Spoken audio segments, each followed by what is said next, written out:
Mencari cinta, cinta bersemi saat pandemi. Masker dan vaksin mengikat janji, janji setia, setia abadi. Masker, vaksin, kau duet sejati. Ayo masker, ayo vaksin, tiada yang dapat merenggut sehatmu. Masker, vaksin, kau duet sejati. Ayo masker, ayo vaksin, tiada yang dapat merenggut sehatmu.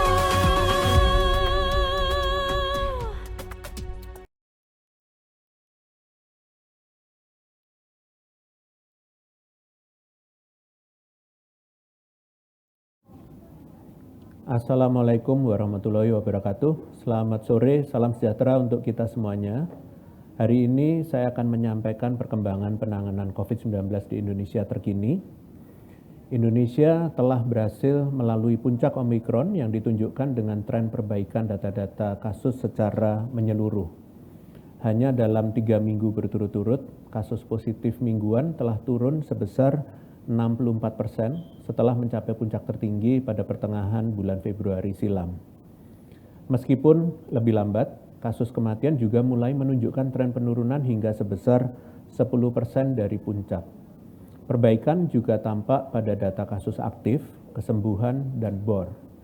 Jika pada minggu lalu terdapat 470.000 kasus aktif, di minggu ini hanya terdapat 340.000 atau 5,82% kasus aktif. Turunnya kasus aktif tentunya didukung pula dengan semakin bertambahnya orang yang telah sembuh. Di minggu ini terdapat 270.000 orang sembuh yang meningkatkan persentase kesembuhan hingga mencapai 91,6%. Sementara di minggu lalu persentase kesembuhan hanya sebesar 89,11%. Penurunan kasus aktif dan peningkatan kesembuhan ini pun berdampak pada turunnya angka keterpakaian tempat tidur atau BOR. Jika pada tanggal 6 Maret 2022 terdapat hampir 30% tempat tidur COVID terpakai, saat ini angkanya telah turun dan per tanggal 13 Maret 2022 hanya terdapat sekitar 20% keterpakaian tempat tidur. Tentunya keberhasilan Indonesia melewati puncak Omikron ini hanya dapat tercapai berkat upaya keras masyarakat yang tertib menerapkan kebijakan pengendalian yang telah dirumuskan oleh pemerintah. Untuk itu, kami berterima kasih kepada masyarakat yang dengan kesadaran tinggi telah turut serta dalam melindungi satu sama lain berkat kedisiplinan dalam menjalankan protokol kesehatan 3M, antusias melengkapi vaksin dosis lengkap dan booster, serta pemenuhan syarat COVID lainnya di masa pandemi ini. Kami juga mengapresiasi dedikasi dan kinerja seluruh lapisan pemerintah, baik pusat maupun daerah, yang tanpa lelah mengupayakan pengendalian kasus melalui kebijakan berlapis. Kita telah bersama-sama mengupayakan kebijakan perjalanan luar negeri, dalam negeri, pengendalian pada fasilitas publik, hingga pengendalian pada tingkat terkecil yaitu PPKM Mikro. Penting untuk saya ingatkan kepada masyarakat, selepas keberhasilan ini, tongkat estafet pengendalian kasus sudah akan lebih banyak berpindah pada setiap individu dan kelompok. Jika di masa genting dianggap perlu pengendalian kasus segera dengan kebijakan berlapis yang ditetapkan pemerintah, di masa adaptasi ini, kebijakan-kebijakan tersebut mulai disesuaikan kembali.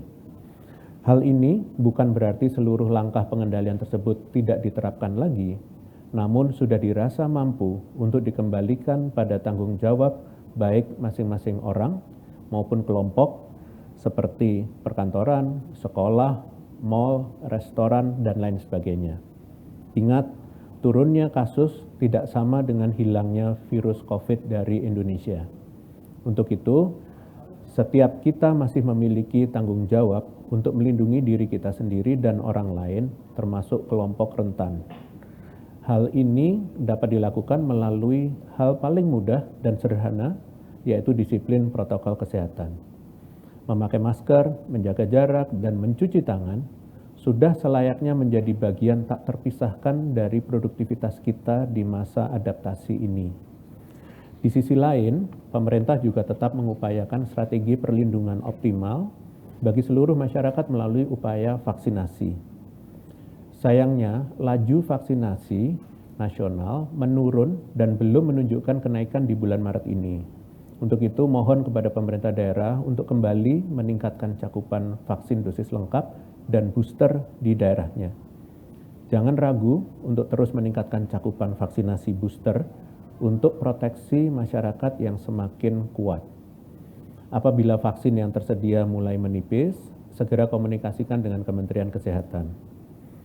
Vaksinasi harus terus ditingkatkan, utamanya pada provinsi yang masih mengalami penambahan kasus mingguan yang tinggi dengan cakupan dan laju vaksinasi yang rendah. 15 provinsi tersebut secara berurutan dari yang kenaikan kasus mingguannya tertinggi adalah Banten, NTT, Kalimantan Barat, Lampung, Sulawesi Tengah, Sulawesi Selatan, Sumatera Barat, Sumatera Selatan, Aceh, Sulawesi Utara, Papua Barat, Bengkulu, Kalimantan Selatan, Papua, dan Sulawesi Barat. Cakupan vaksinasi dosis lengkap pada seluruh provinsi tersebut masih kurang dari 70%. Pun dengan cakupan vaksin booster, masih belum ada yang mencapai 30%. Penting pula untuk diketahui, kekebalan komunitas merupakan salah satu kunci keberlangsungan aktivitas dan produktivitas utamanya terkait ekonomi di masa pandemi ini. Terlebih pula, tidak lama lagi kita akan memasuki periode puasa dan lebaran. Untuk itu, masyarakat juga dimohon untuk segera melengkapi vaksin dan melakukan booster sebagai fondasi pertahanan kekebalan komunitas. Selanjutnya, dan dalam beberapa pertemuan ke depan, untuk mempersiapkan masyarakat semakin berdaya dan mandiri menjalankan upaya pencegahan di masa transisi, maka saya akan menjelaskan perilaku aman produktif COVID-19 yang sesuai dengan kebijakan terkini. Dengan urgensi pemulihan sektor masyarakat non-kesehatan untuk kembali tumbuh sekaligus ganjaran atas kerja keras kita mengendalikan kasus kurang lebih dalam 2 tahun terakhir, berdasarkan prinsip kehati-hatian, maka berbagai penyesuaian terus dilakukan termasuk dalam sektor transportasi untuk mendukung mobilitas masyarakat. Pada prinsipnya, peluang penularan COVID-19 tidak dapat terelakkan saat kita beraktivitas khususnya melakukan interaksi sosial dengan banyak orang. Sehingga cara terbaik untuk menekan peluang penularan semaksimal mungkin yaitu dengan menutupi setiap celah penularannya baik saat sebelum, dalam perjalanan maupun sesudahnya setelah mencapai tujuan. Berikut beberapa perilaku aman produktif COVID-19 yang dapat kita terapkan saat melakukan perjalanan dalam negeri berdasarkan kebijakan terkini, yaitu yang pertama, sebelum perjalanan untuk seluruh moda transportasi, pastikan tubuh dalam keadaan fit, jika tidak, tundalah perjalanan terlebih dahulu. Jika baru saja melakukan kontak erat dengan kasus positif COVID-19, maka segera lakukan tes secara mandiri. Jika benar-benar sehat, maka masyarakat dipersilahkan untuk melakukan perjalanan. Kemudian menjalani screening peduli lindungi dan pemeriksaan syarat perjalanan sesuai kondisi masing-masing di pintu keberangkatan. Pengaturan ini akan berlaku pada seluruh moda transportasi secara umum. Pengaturan tersebut diantaranya, pelaku perjalanan wajib telah menjalani vaksin dosis lengkap atau booster dengan menunjukkan sertifikat vaksin. Jika baru menerima 1 kali vaksin atau belum sama sekali, termasuk dengan alasan karena memiliki kondisi kesehatan tertentu atau komorbid, maka pelaku perjalanan wajib menyertakan hasil negatif COVID-19, yaitu antigen 1 kali 24 jam atau PCR 3 kali 24 jam sebelum keberangkatan sebagai bentuk kehati-hatian. Kemudian khususnya pelaku perjalanan yang belum divaksinasi akibat terhalang kondisi kesehatan, wajib menunjukkan surat keterangan dokter dari rumah sakit pemerintah setempat sebagai tambahan persyaratan dokumen perjalanan. Yang kedua, selama di perjalanan. Secara umum, protokol kesehatan yang harus dijalankan selama perjalanan di tiap moda transportasi, yaitu menggunakan masker kain 3 lapis atau masker medis yang menutupi sempurna hidung, mulut, dan dagu. Lalu jangan lupa menggantinya secara berkala setiap 4 jam. Kemudian mencuci tangan secara berkala menggunakan air dan sabun atau hand sanitizer, terutama setelah menyentuh benda yang disentuh orang lain. Kemudian menjaga jarak minimal 1,5 meter dengan orang lain atau setidaknya menghindari kerumunan semampu kita, misalnya melakukan perjalanan di luar jam padat aktivitas atau menunggu trayek transportasi berikutnya. Tidak diperkenankan untuk berbicara 1 maupun 2 arah melalui telepon ataupun secara langsung sepanjang perjalanan. Kemudian tidak diperkenankan untuk makan dan minum sepanjang perjalanan, khususnya dalam penerbangan yang durasinya kurang dari 2 jam, terkecuali bagi individu yang wajib mengkonsumsi obat dalam rangka pengobatan. Pada beberapa moda transportasi, sudah tidak diberlakukan lagi penjarakan tempat duduk di dalamnya, misalnya pada moda transportasi udara, moda transportasi darat, laut, dan kereta api lokal perkotaan di daerah dengan PPKM level 2 dan 1, maupun kereta api antar kota dan kereta komuter dalam satu wilayah aglomerasi, sehingga upaya jaga jarak secara ideal sulit tercapai. Namun, terdapat beberapa upaya yang dilakukan untuk memperkecil celah penularan ini, di mana penyedia jasa transportasi moda udara wajib menyediakan 3 baris kursi kosong sebagai area karantina penumpang yang terindikasi bergejala COVID-19. Kemudian penyedia jasa transportasi moda udara wajib menyediakan ruang isolasi mandiri sementara di kapal untuk mengakomodasi penumpang atau awak kapal yang memiliki indikasi gejala COVID-19. Pengetatan sistem pengawasan protokol kesehatan dasar pada moda transportasi yang sudah memperbolehkan beroperasi dengan kapasitas penuh maupun yang sudah tidak memberlakukan penjarakan tempat duduk atau seat distancing. Yang ketiga, saat setelah sampai ke tempat tujuan, yaitu melakukan monitoring terhadap kondisi tubuh, jika memungkinkan menunda perjalanan selanjutnya atau melakukan karantina untuk sementara waktu. Jika merasakan gejala, segera lakukan tes secara mandiri dan isolasi diri segera. Pada prinsipnya, perilaku aman produktif COVID-19 harus tetap diterapkan dalam seluruh pengaturan aktivitas masyarakat yang aman. Dan sepatutnya juga semakin ketat implementasinya seiring peningkatan aktivitas masyarakat. Studi dari Ku dan kawan-kawan di Korea Selatan tahun 2021 menyatakan bahwa pemakaian masker dan menjaga jarak masih efektif bahkan menurunkan peluang penularan, khususnya di transportasi umum, masing-masing sebesar 93,5% dan 98,1%. Saat ini, setiap individu di masyarakat memiliki tanggung jawab yang lebih besar dalam menjaga kedisiplinan protokol kesehatan masing-masing untuk tetap aman beradaptasi di tengah beberapa penyesuaian yang dilakukan. Kita semua bisa memulai adaptasi ini dengan membiasakan diri untuk jujur dengan tidak bepergian jika sakit. Disiplin mematuhi aturan penyedia jasa layanan transportasi yang telah ditetapkan dan menunjukkan dokumen perjalanan benar dan resmi. Ingat, berani jujur itu sehat. Sebagai penutup, saya hendak menyampaikan beberapa update kebijakan COVID-19 terkini. Pemerintah resmi memperpanjang PPKM leveling di wilayah Pulau Jawa Bali dengan merilis instruksi Mendagri nomor 16 tahun 2022 dan di wilayah non-Jawa Bali dengan merilis Inmendagri nomor 17 tahun 2022. Berikut saya akan umumkan beberapa kabupaten kota yang masih berada dalam level 4 secara nasional, yaitu Kota Magelang dan Kota Madiun. Saya apresiasi berbagai daerah yang mampu menurunkan levelnya. Semoga terus konsisten melakukan pengendalian COVID-19. Terakhir, saya ingatkan untuk tidak lupa segera divaksinasi dosis kedua maupun booster, khususnya bagi lansia dan penderita komorbid.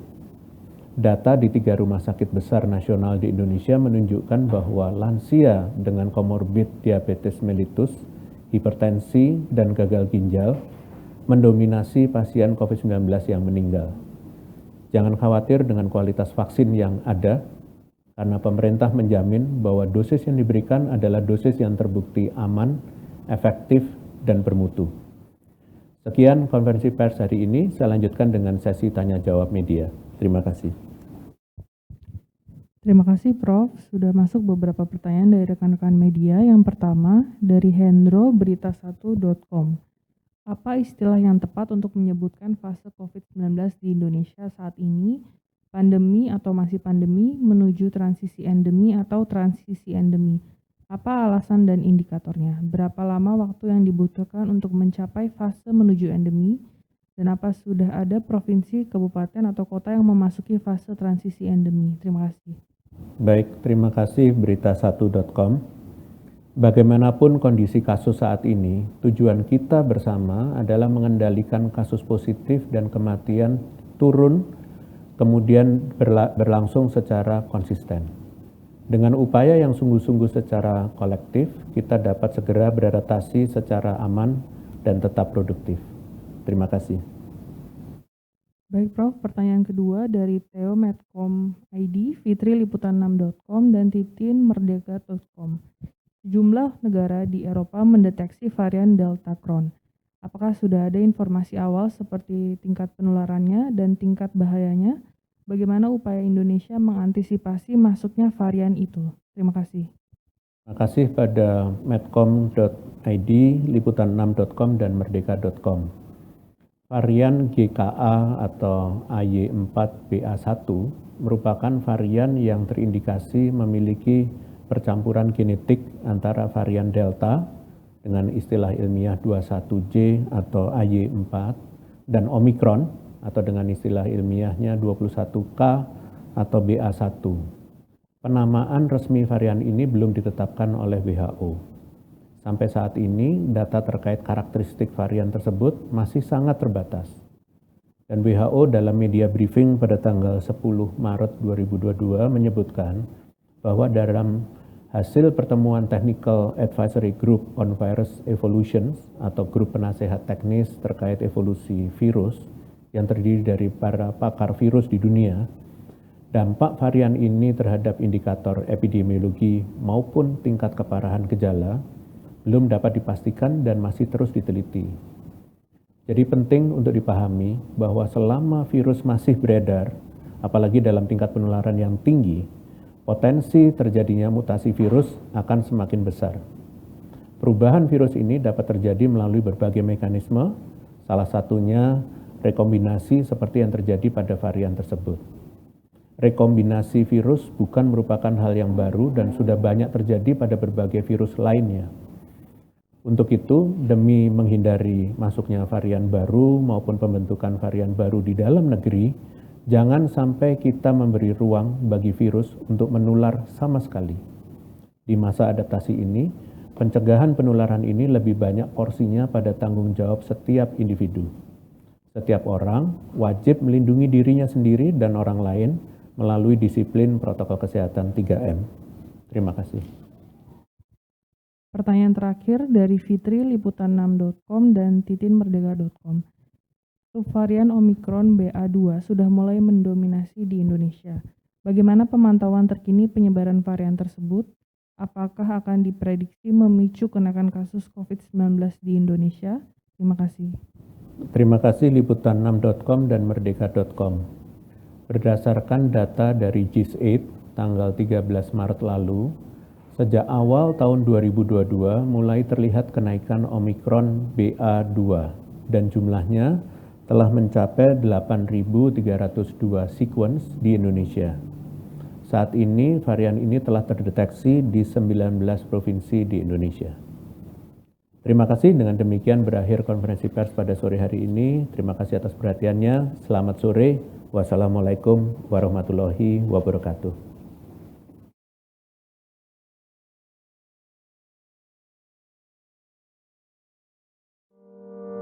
Pandemi hanya akan pergi bila kita saling peduli. Sebab bila tidak, gelombang baru datang dan pergi. Berani mengingatkan orang lain untuk lindungi diri, saling jaga, mau menerima dan rela memberi. Kencangkan lagi maskermu. Kurangi mobilitas dan hanya untuk yang perlu. Rutin olahraga dan vaksinasi lengkap demi imunitasmu. Kita percaya, kita pasti bisa.